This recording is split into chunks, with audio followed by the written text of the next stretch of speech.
Well, thank you so much for this introduction, and thank you to Select Science and Tecan for having me. And I'm really thrilled to share some of our work and really talk about how we can move automation and tumor-specific 3D culture models into the mainstream of drug development. So with this, let me just talk to you about what in general is being done in the field of anti-cancer drug screening in the context of 3D cultures, and specifically what we're doing at zPREDICTA with our own organ-specific 3D culture models and how we're automating them for use in high-throughput formats. So really to start with, we need to understand what is it that makes a good and a successful anti-cancer drug. And each anti-cancer drug, or each drug in general, really has to meet two main characteristics. It has to be effective and it has to be safe. If it's not effective, it's useless. If it's not safe, it's even worse because it can really create more damage than there was before. So really, what does it mean for the drug to be effective, and how do we get to the effective drugs, and how do we really identify those drugs that are effective? So the ideal clinical candidate really needs to be tested in the conditions that this drug would encounter when it is administered to a patient. So the main point that it has to overcome in the body that has been shown to be protective in general with the majority of cancer drugs and that are encountering environment in the body, there are a number of things that protect these tumors, such as extracellular matrix. So you have a tumor that is growing within the context of the extracellular matrix, this proteinaceous gel material, gelatinous material, and this really presents some of the protective qualities where the drugs can't get to the tumors, where the drugs don't really interact with the proper receptors. So extracellular matrix is one of the components in the tissue that we have to really mimic when we're testing the drugs so that we can identify drugs that can penetrate the extracellular matrix, that can properly interact with cells. Also, interactions between the tumor cells. The tumor cells are not found in the body as individual cells. There are tumor-tumor interactions within these cells. They form solid structures in most cases, spheroids, tumoroids, and these larger tumors in the body. So attachments, cell-cell attachments also drive drug resistance. Also, drug resistance elements come from stroma, such as just in general stromal cells that secrete various cytokines, chemokines, and providing this protective milieu that's again contributes to drug resistance. There's tumor direct interactions between tumor cells and stromal cells. And also there is immune components that also bring in immune protection for the tumor and again work against the drugs. So what we really need is we need to have laboratory models that can recapitulate all of these elements and really can then create a model system where the drugs are tested under the same conditions as what they will encounter in a patient. But what we're doing now really does not match where we need to be.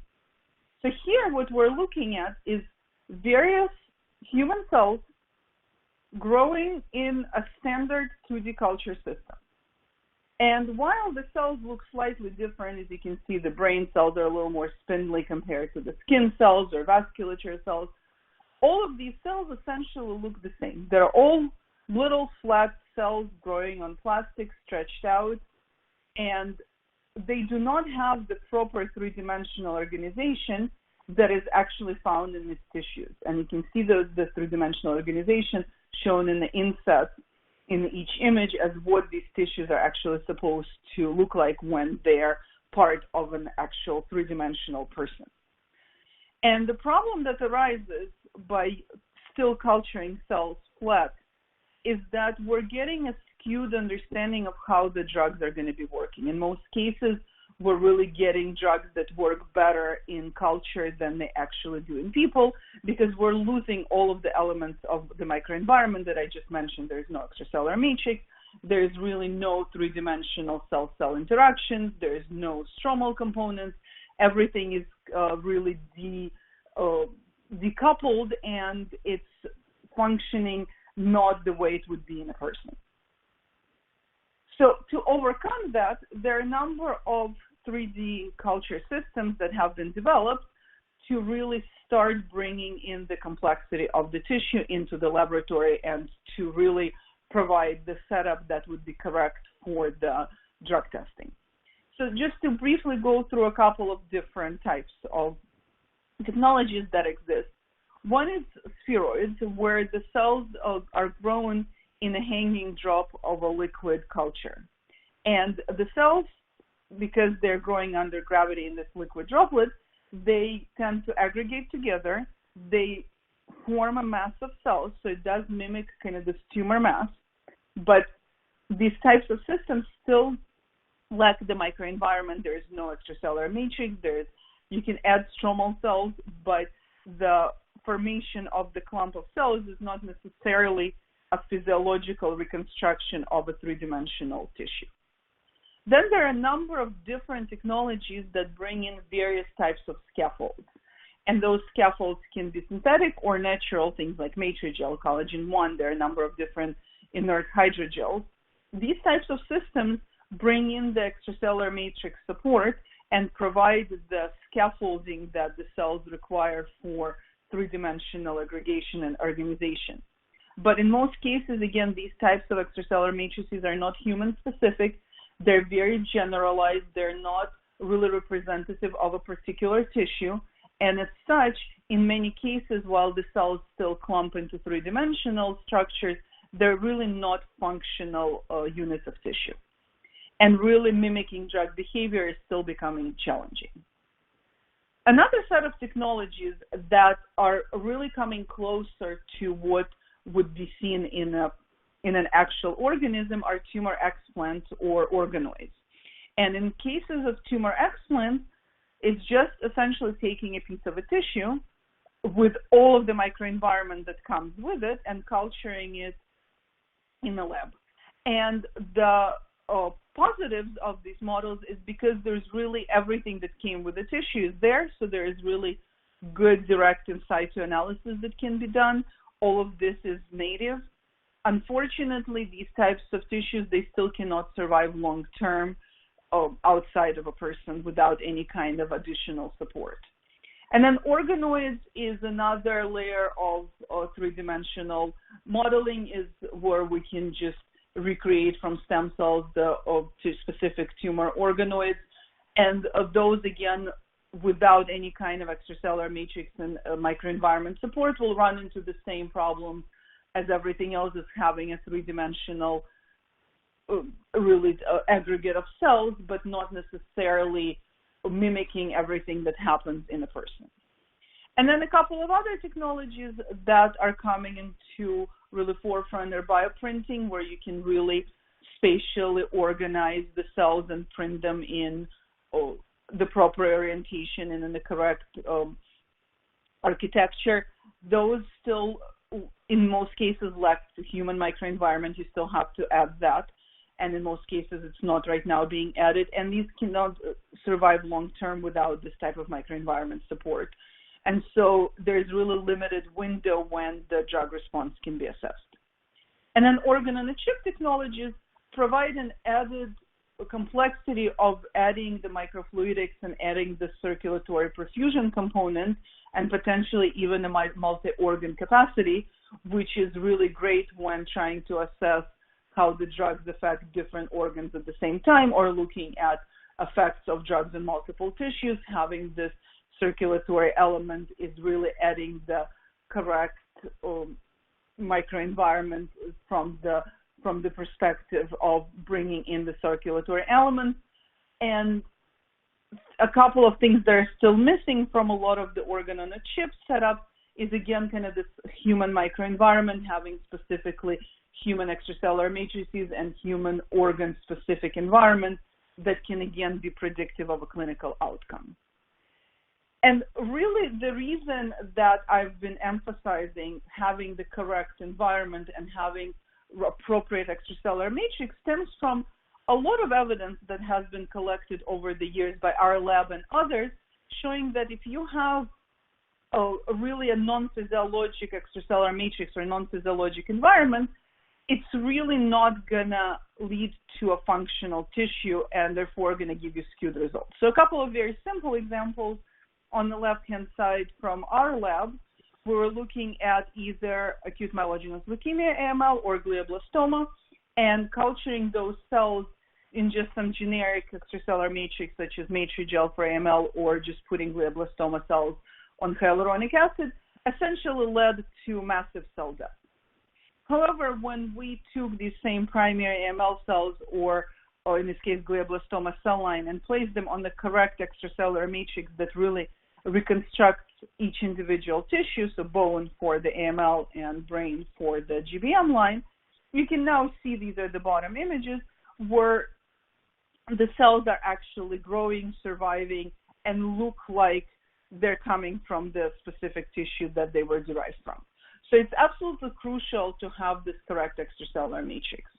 The example on the right illustrates that having non-physiological ECM, maybe it doesn't lead to cell death directly, but it can really lead to loss of function. And in this case, this is an example from a paper published by Mina Bissell a while back, looking at the mammary gland biology and placing mammary epithelial cells in a collagen-1 matrix, which is really non-physiological matrix for human mammary gland, leads to the spheroid forming inside out, with all the luminal markers that are shown in red are really shown on the outside, and the basolateral markers on the inside, when these should be really the opposite as shown in the bottom right image. And when the cells are placed in actual correct ECM, you have the basolateral markers on the right side and the luminal markers that are on the inside. So it's really absolutely crucial to have the correct microenvironment to maintain both viability and proper function of individual cells and tissues. And really having the accurate laboratory model, really I want to stress how important it is to have extracellular matrices that are specific to the tissue of interest. And here we're looking at 3 organs. We're looking at lung, we're looking at the bone marrow, and we're looking at liver. And on the right-hand side, you can see scanning EM images of each individual tissue. And these images show the extracellular matrix and how different it is between different tissues. So liver looks very spindly. There's a lot of collagen in there. Lung looks more like a honeycomb structure. There's fibronectin, there collagen 4, there are a number of other elements in there. So really having, say, placing lung cells into the liver extracellular matrix or vice versa is not going to give a functional tissue, and therefore the drug response will be skewed. So really the attributes of a successful laboratory model are, it has to incorporate the elements of the tissue microenvironment. It has to reproduce the conditions of the environment-mediated drug resistance, so having all of the cell-cell interactions and cell-ECM interactions. And it has to enable the accurate evaluation of therapeutic agents under these native conditions. So you really have to have a fully reconstructed tissue to get the effect. And here I'm showing an example of our reconstructed bone model, our bone system, where we're looking at the architecture of the extracellular matrix and the cellular clusters within this extracellular matrix, and comparing it in vivo on the left-hand side, on the right-hand side, to our reconstruction on the left-hand side. And you can see the honeycomb structure of the extracellular matrix that surrounds the cell clusters, and this extracellular matrix architecture is virtually indistinguishable between our reconstruction and the in vivo condition. And then the cell clusters also appear situated within this extracellular matrix very similarly between the two. And so this really shows that having the correct formulation of the extracellular matrix that mimics the bone marrow gives us the true representation of the tissue. So some of the attributes of the platform that does have the correct microenvironment brought in is that it's predictive. It will have a high correlation with clinical response, and will be able to guide clinical drug selection, both during drug development and potentially in the clinic. It has to be tumor-specific, so what you want is you want the extracellular matrix that mimics the specific organ of interest when there is a tumor present, because the extracellular matrix will be slightly different between, or sometimes it's drastically actually different between healthy individuals and what is secreted by the tumor. And there are disease-specific medium supplements that provide specific supplementation based on the disease of interest. So as an example, non-small cell lung cancer versus small cell lung cancer, the cytokine profiles in those patients will be quite different, and therefore the medium supplementation has to reflect that. Now, this also has to be feasible and useful in the lab, so having a model that is compatible with standard readouts is essential, and all of our systems are compatible with most of the standard readouts, cell-based assays, imaging, flow cytometry, omics, in vivo studies, anything you want to do with that. It needs to be compatible with the drug classes being tested, so small molecules, antibodies, ADCs, cellular immunotherapies, things like that. Everything to get put together is really becoming important. We're looking at single agents and combination treatments. And it needs to be available in multiple formats so that we can look at both spheroids, we can look at heterogeneous primary tissues, and looking at multiple compartments, because in majority of the tissues, there are multiple different extracellular matrices that delineate different compartments that also drive drug resistance and really drive drug selection. And ideally, we would like to make a model that will be compatible for high-throughput testing, and this is what I'm going to end with today, is showing you how these systems can really be adopted for high-throughput. So in terms of predictability, you really want a system, if you're working on incorporating all of these elements, that has high clinical relevance. And what we've done is we have run a clinical study where we're taking a sample from patients from their bone marrows, in this case looking at multiple myeloma. The patients receive whatever clinically relevant treatment that they would be prescribed by the clinician, and at the same time we culture those cells, treat these cells in our system with the same drugs as what the patient is getting, and then we compare the response between the clinic, whether the patient responded or not, and with what we've seen in culture, whether the cells were sensitive to the drug or not. And what we saw was that 19 out of 21 cases that we've tested, we were able to predict the clinical outcome correctly. And what we saw was that for true positives, meaning that patients who were sensitive in the clinic were also cells showed sensitivity in our system, 8 out of 8 were captured by our system. True negatives, meaning that patients were resistant to their treatment, we had 11 out of 13 that were captured by our system, and we did have 2 false positives where patients were resistant in the clinic and showed some sensitivity in our system. And on the right-hand side, the graph just gives you an idea of what the data looks like. We have a patient in red who was resistant in the clinic, and testing their cells in our system with a proteasome inhibitor and a combination with a couple of other compounds, you can see there's a flat line. There is really no response. And as I said, the patient was resistant in the clinic, but the patient who was sensitive in the clinic did show a response to treatment. And this is just a snippet of the data, very simplified, just showing kind of the difference between what we see in the resistant and sensitive patient. And so this is an ongoing study, but it demonstrates that having the correct tissue microenvironment helps us drive predictive value. Also, a system that incorporates all of these elements of microenvironment really needs to be versatile and needs to be applicable to a number of different both sample types and applications. So in terms of what types of cells we can culture within these extracellular matrices, it's really anything from immortalized cell lines to primary cells, PDX models. We're also creating some syngeneic models with syngeneic ECM, looking at immuno-oncology, so really anything that is requiring drug response testing. And a number of different applications. We're looking at efficacy testing, as single agent and combination treatments, off-target toxicity, again, immuno-oncology, drug resistance, patient stratification by standard effect, anything, again, that is applicable to looking at the drug response.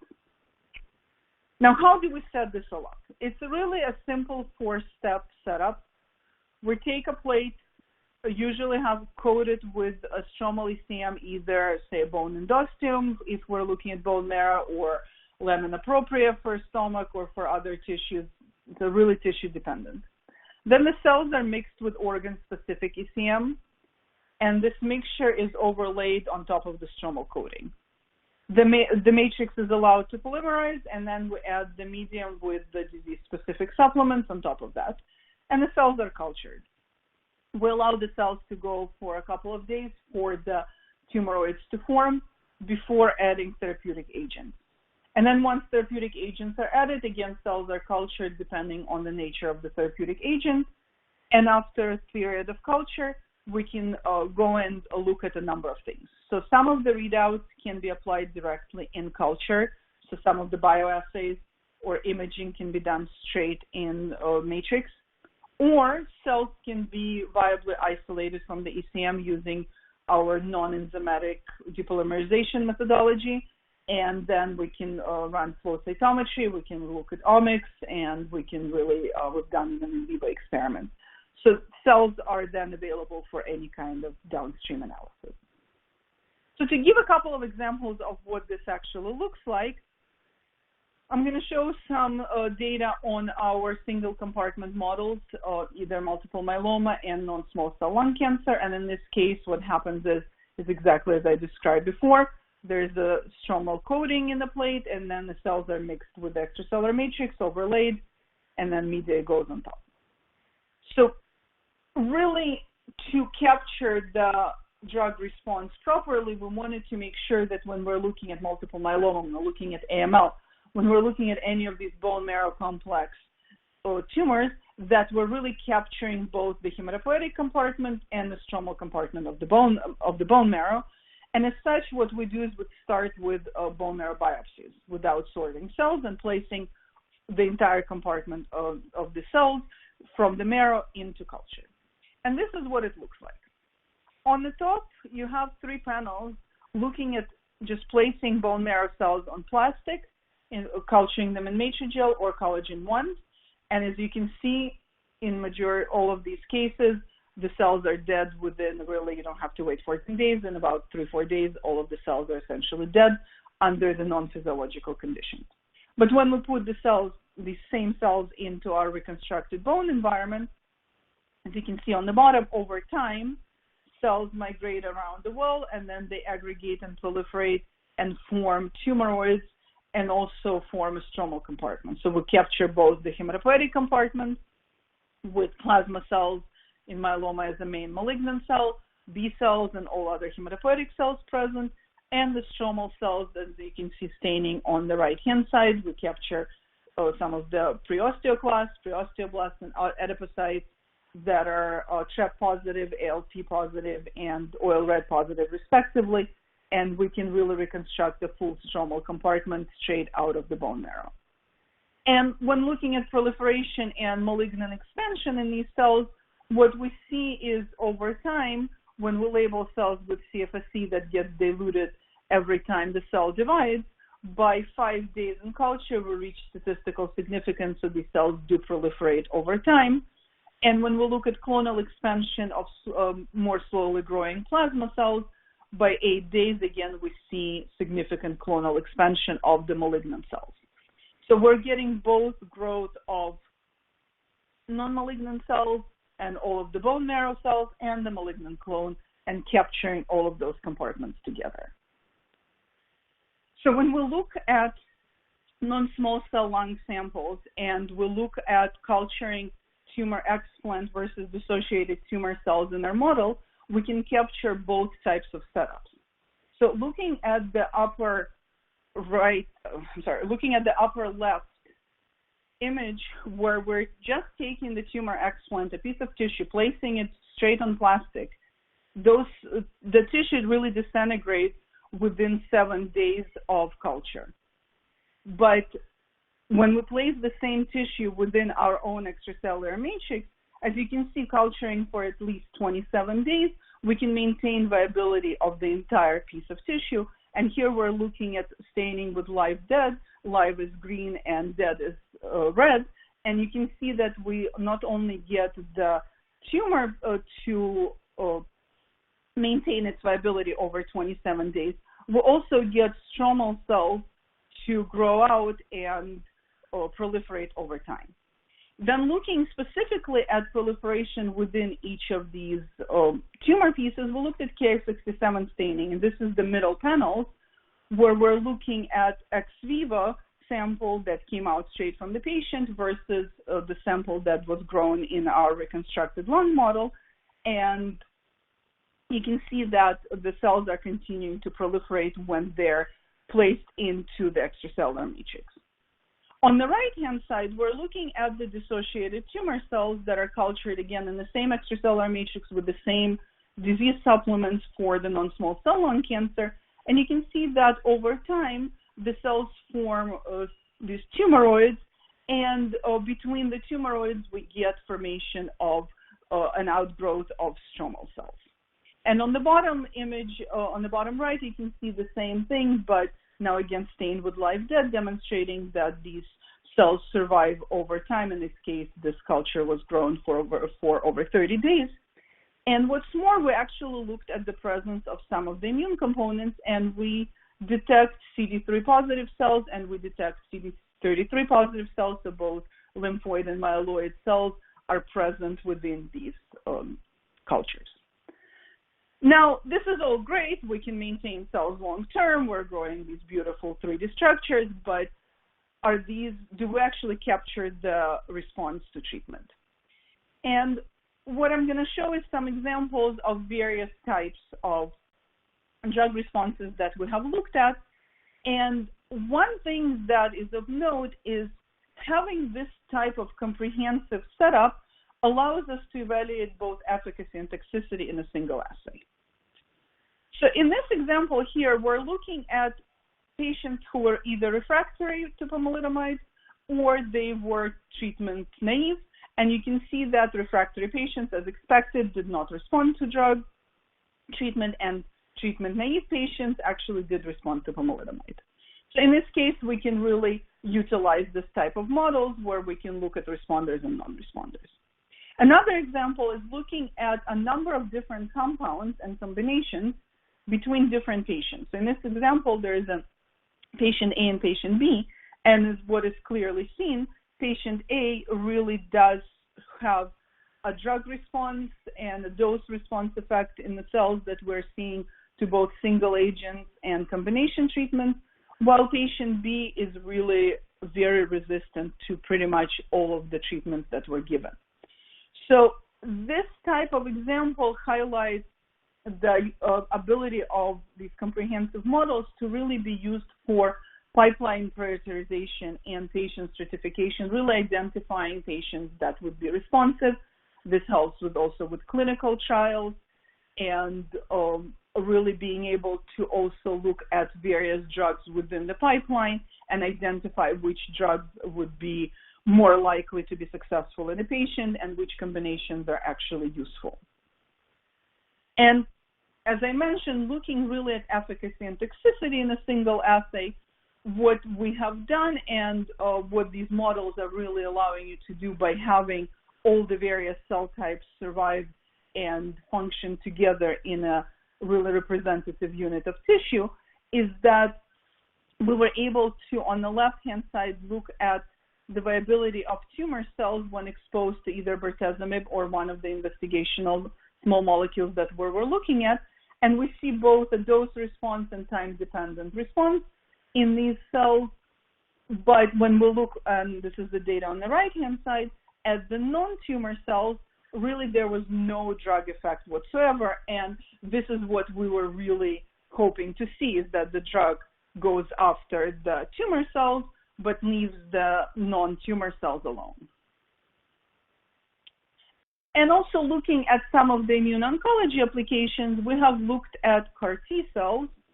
And with CAR T cells, the cultures are set up the same way as I've described. And then instead of adding, say, a small molecule after a period of culture, we add the CAR T cells into the medium.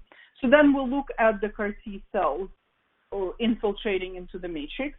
And they do within about 2 to 4 days, majority, over 80% of CAR Ts actually infiltrate the matrix. We see antigen-specific activation of these cells, and we see proliferation of the CAR T cells. So really, it's this type of system is very suitable for evaluation of CAR T-mediated kill. And this is what you're looking at, the images, the mock CAR T versus target-specific CAR T. You can see induction of, and you can see some of the yellow and red staining where the target-specific CAR Ts are actually killing tumor cells, and this is represented in the table below. We see T cell activation of about 17% for target, only 1% for controls, and we see about 73% cell death with target-specific and some only background levels of cell death with MOC. So now I've shown you that these systems that really bring in extracellular matrix, bring in disease-specific soluble factors, and all of this really are capable of reconstructing the entire tissue and are capable of providing the correct environment for the drug testing. Now, it would be really great to have these systems be utilizable for high-throughput testing so that all of the screening up front can be done in the correct system. And this is what we've done, and this is what we've been doing with Tecan, and I'll take you through some of the steps that are required to really adopt the system for high-throughput screening. There are 3 steps here. One is the setup of the culture that needs to be automated, one is treatment, and one is the readout. So looking at the high-throughput workflow, the way we have set it up is we set up our reconstructed lung system using Freedom EVO liquid handler. We use the Tecan D300e drug dispenser to do the drug treatment, and then back to Freedom EVO for readout analysis. And all of the steps shown here in green, in teal, are automated steps, and only a few steps that are listed in black were still had to be done manually. So obviously preparing a cell suspension and mixing some initial mixing was done manually, and then everything else was literally automated. And then because our setup right now does not have a coupled luminometer, the measurement of luminescence at the end was done manually as well. But this is a step that can be very easily also coupled into the automation. So this is the general workflow. Set up on the liquid handler, D300e for treatment, and then liquid handler for readout. Here is some sample data from just comparing manual versus HTS workflow, making sure that, one, what you're seeing on the left-hand side is that these cells still form tumoroids properly, and you're seeing both automated and manual setup. We're getting the same types of tumoroids. We looked at response to treatment. Erlotinib A549 cells are resistant to erlotinib, so we do see this type of resistance, but again, manual and automated curves are practically overlapping with, of course, more variability within the manual setup. And for the readout examples, we looked at the cell titer glow, and we really get a very wide dynamic range, anywhere from 20 to 80,000 cells per well. But again, manual and automated readouts are very similar, so really there is no loss of any kind of addition, or rather of any kind of noise from having an automated workflow compared to the manual. So now if we break out the steps, so to set it up, we have everything done by the Freedom EVO. The only thing we have to do is enter the numbers of plates and how many wells per plate we're setting up. All of the calculations are done. Then we place the cell suspension on the work deck, and then everything else is dispensed and set up. So the workflow of just doing the calculation, cell ECM mixture, adding it to the wells and polymerizing, and medium overlays. Out of 10 steps, 3 are done manually. And as I just said, the formation of spheroids looks great in the automated format. We tested 2 different lines, A549 and HCC 827. And at day 0, we start with individual cells. At day 6, we start getting these larger tumoroids, and they form in both cell lines. Then we take the plates and we do the treatments with D300e. And what's great about doing now the automated setup and automated treatment is that we can now start randomizing the treatment and really get away from the variability between the plates.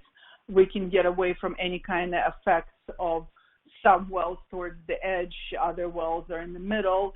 So we can do a full randomization across all of the different biological replicas that we're doing. And we end up with then a true representation of what will happen, because we're removing kind of this bias from the setup that would have to be done otherwise when we do manually.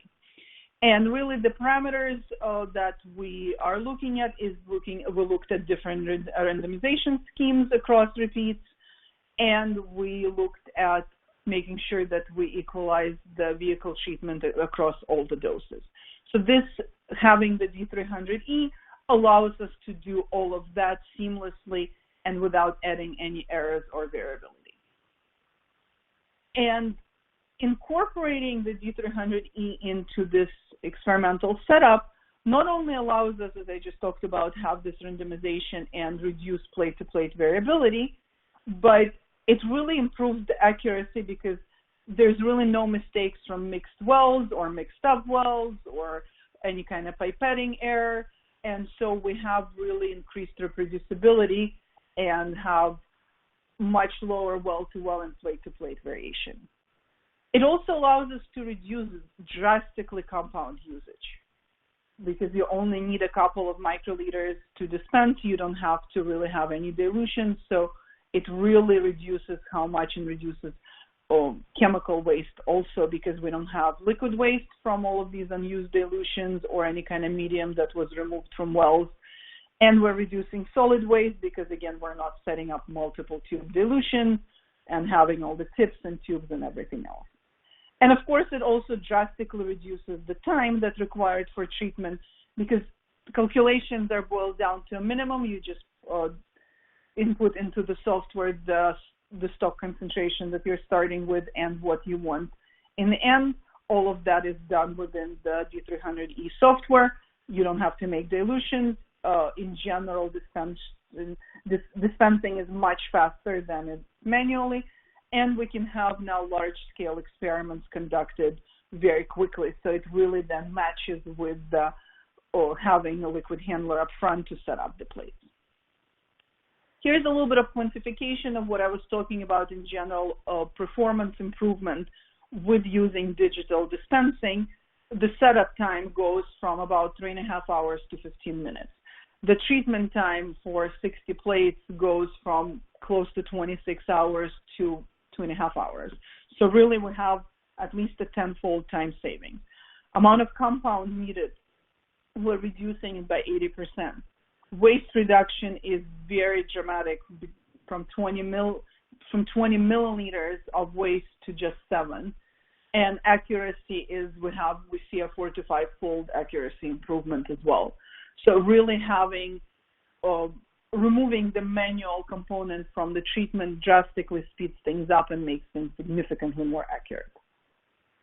And then for the final readout, once we're done with D300e and culturing, then going back to Freedom EVO, where again, everything is calculated within the software. We add the CTG reagent, culture has to be disrupted, and then we look at viability, and we read luminescence. So everything again is done within the EVO setup, with the exception of looking at the luminescence and data analysis.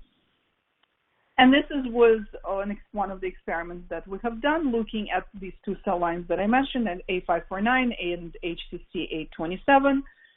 Looking at oligomycin in the upper left-hand side as a control for CTG assay.